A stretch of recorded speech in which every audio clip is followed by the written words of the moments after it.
অবশেষে মন্ত্রীদের সিদ্ধান্ত ছাড়া দেওয়া হচ্ছে না নবম পে স্কেল। নবম জাতীয় পে স্কেল বাস্তবায়নের চূড়ান্ত খসড়া প্রস্তাব সেপ্টেম্বরের প্রথম সপ্তাহে মন্ত্রিসভার বৈঠকে উপস্থাপিত হওয়ার কথা রয়েছে। মন্ত্রিসভায় এটি উপস্থাপনের জন্য খসড়া প্রস্তাবটি ইতোমধ্যেই মন্ত্রিপরিষদ সচিবের নেতৃত্বাধীন কমিটি নীতিগতভাবে চূড়ান্ত করেছে। তবে এর আগে জুলাইয়ের গেজেট প্রকাশের আলোচনা থাকলেও শেষ পর্যন্ত তা হয়নি। ফলে এবারেও নির্ধারিত সময়ে গেজেট না হলে নতুন পে স্কেল প্রত্যাশীদের মধ্যে হতাশা তৈরি হবে কিনা তা নিয়ে প্রশ্ন উঠেছে। সংশ্লিষ্ট সূত্র জানিয়েছে, বেতন বৃদ্ধির হার, বিভিন্ন ভাতা ও সুযোগ সুবিধা, জুডিশিয়াল সার্ভিসের বেতন কাঠামোর সঙ্গে সমন্বয় এবং সরকারের আর্থিক সক্ষমতা নিয়ে পর্যালোচনার কারণে নির্ধারিত সময়ের চেয়ে গেজেট প্রকাশে কিছুটা বিলম্ব হচ্ছে। এসব জটিলতা দ্রুত নিষ্পত্তি করে সেপ্টেম্বরের প্রথম দিকে নবম পে স্কেলের প্রস্তাব মন্ত্রিসভায় উপস্থাপনের প্রস্তুতি চলছে। মন্ত্রিসভায় অনুমোদনের পর প্রস্তাবটি আইন মন্ত্রণালয়ের ভেটিং এর জন্য পাঠানো হবে। আইনগত প্রক্রিয়া শেষ হলে সেপ্টেম্বরের দ্বিতীয় সপ্তাহে গেজেট প্রকাশের লক্ষ্য রয়েছে।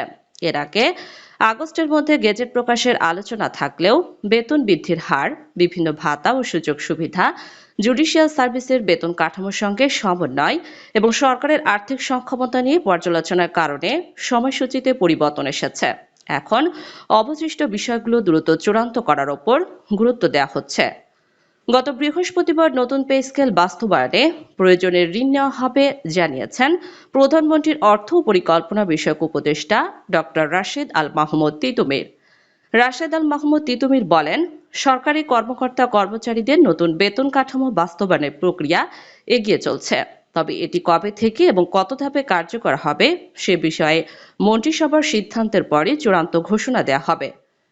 নতুন পে স্কেল অর্থের সংস্থান করতে অভ্যন্তরীণ সম্পদ আহরণ বাড়ানোর পাশাপাশি প্রয়োজন হলে ঋণও নেওয়া হবে উল্লেখ করে তিনি আরও বলেন, নতুন বেতন কাঠামো বাস্তবায়নের প্রক্রিয়ায় এরই মধ্যে দুটি গুরুত্বপূর্ণ ধাপ সম্পন্ন হয়েছে। সরকারের বর্তমান পরিকল্পনা অনুযায়ী অক্টোবর থেকে সরকারি চাকরিজীবীরা নতুন বেতন কাঠামো অনুযায়ী বেতন পেতে পারেন। তবে নতুন পে স্কেল 1 জুলাই থেকে কার্যকর ধরা হবে। ফলে জুলাই, আগস্ট ও সেপ্টেম্বর এই 3 মাসের বেতন পুনর্নির্ধারণ করে বকেয়া হিসাব সমন্বয় করা হবে। সংশ্লিষ্টরা জানান, মুদ্রাস্ফীতির চাপ ও সরকারের আর্থিক সক্ষমতা বিবেচনায় বকেয়া অর্থ একসঙ্গে পরিশোধ না করে কয়েক ধাপে দেওয়ার পরিকল্পনা রয়েছে। এতে সরকারের ওপর এককালীন বড় আর্থিক চাপ কমবে। অর্থ মন্ত্রণালয় সূত্রে জানা গেছে, নবম জাতীয় বেতন কমিশনের সুপারিশ পর্যালোচনায় গঠিত উচ্চ পর্যায়ের সচিব কমিটির কাজ প্রায় শেষ পর্যায়ে। তবে চূড়ান্ত সুপারিশের আগে মন্ত্রিপরিষদ সচিবের নেতৃত্বে আরও একটি বৈঠক হতে পারে। এই বৈঠকে অবশিষ্ট বিষয়গুলো নিষ্পত্তি করে